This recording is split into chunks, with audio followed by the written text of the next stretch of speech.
Pre-drilling screw holes before installing reinforcement hardware prevents wood splitting and preserves door jamb strength.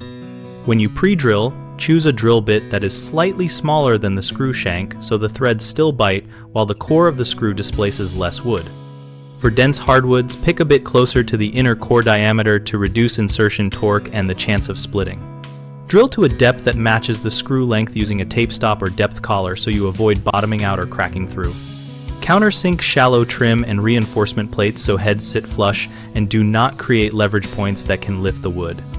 For retrofit installations, reverse the screw a quarter turn after initial insertion to compress wood fibers back into the hole, then drive forward fully. This reduces play and improves holding power.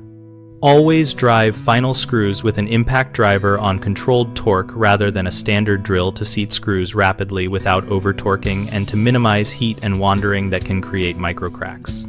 Common mistakes include using a drill bit that is the same size as the screw, which causes excessive friction and splitting. Fix this by selecting a bit slightly under the screw shank diameter so threads engage but wood is not forced apart. Another issue is not drilling to the correct depth, which leads to screws bottoming out and failing to draw mating surfaces together.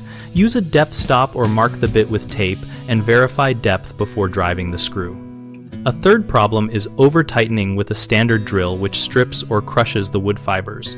Switch to an impact driver with controlled torque and countersink heads when needed to distribute clamping forces.